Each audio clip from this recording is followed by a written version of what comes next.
Garages, for your car, or extra storage space for all that junk you've collected and that you just can't let go of. So let me ask you, do you know what size garage you need? And to help answer that question, I have Chris McDonald from Garages on the phone with us today. Chris, how you doing today? I'm doing great, Ken. How are you doing? Good, awesome. Glad you could be here with us. So Chris, I have some questions that I come through every day, and I thought you could help answer. Sure. Okay, so let's go ahead and just get started. What kind of garages do you carry? Well, that's a good question. We have all different sizes and all different kinds. It's really up to the customer. We do everything starting from a little 12 by 12 to something bigger, as big as a triple wide that's enclosed on all sides.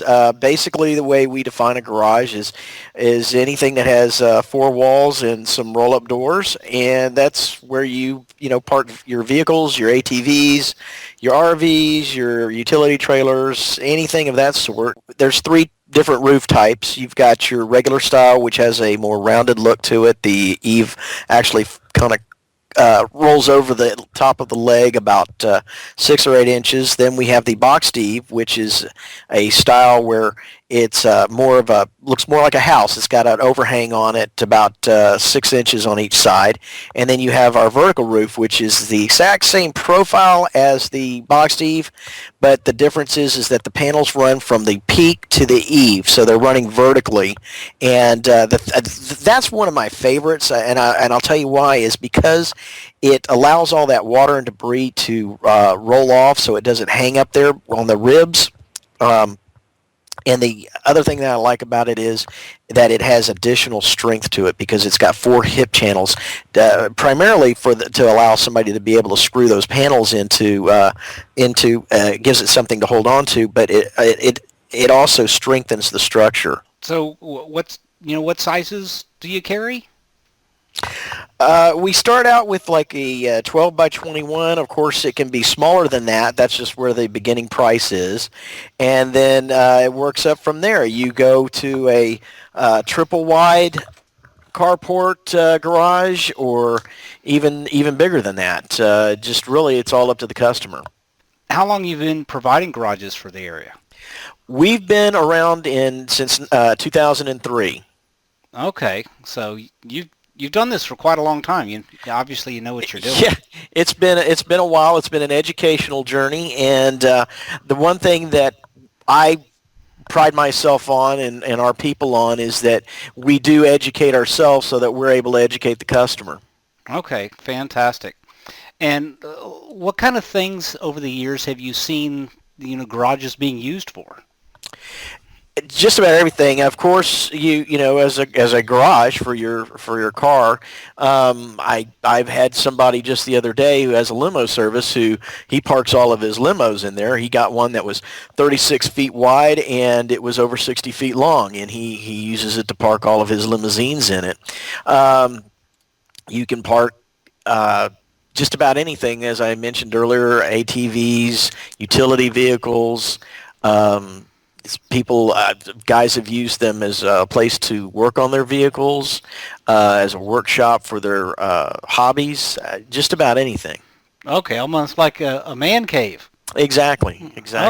Okay, so if that's the case, do you actually need to have roll-up doors, or could it be just almost like a shop? Absolutely not. You can create just a workshop with if you want a couple of windows and a walk-in door. We call them a walk-in door or a personnel door.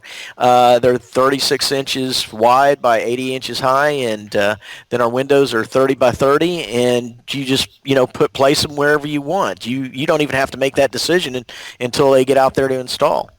Oh, wow. Okay, that's fantastic. So let me ask you, if somebody's ready to get started, what do they need to do? First thing you need to do is pick up the phone and give us a call, and we can walk them through the process.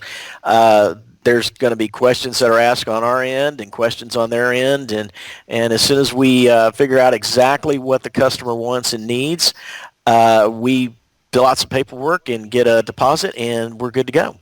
Okay, so there's a deposit. What are we looking at as far as the deposit?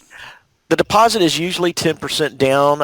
If it's over $2,500 on the entire building, then it's going to be 12%. But it's a minimal cost at the beginning, and then it takes about anywhere from 2 to 4 weeks to get the building in, depending on several circumstances. But once it gets delivered, it's set up that day, and then they just pay the installers the difference after they're satisfied that it's been done right. Oh, okay. So what I heard you say is anywhere from 2 to 4 weeks from when they place the order, Hmm. they'll have it installed. Basically, is what you're saying? Oh yeah, that day. Okay, and then at that point is they pay the balance. So they Right. don't. Okay, well, fantastic. That sounds great. All right, well, that's all I have today. I appreciate your time. I think that's helped a lot of people. Questions that come in that I see all the time. I appreciate your time, and I'm sure we'll be talking to you again soon. Thanks a lot, Ken. Good to talk to you. Take care. Bye-bye. All right, bye.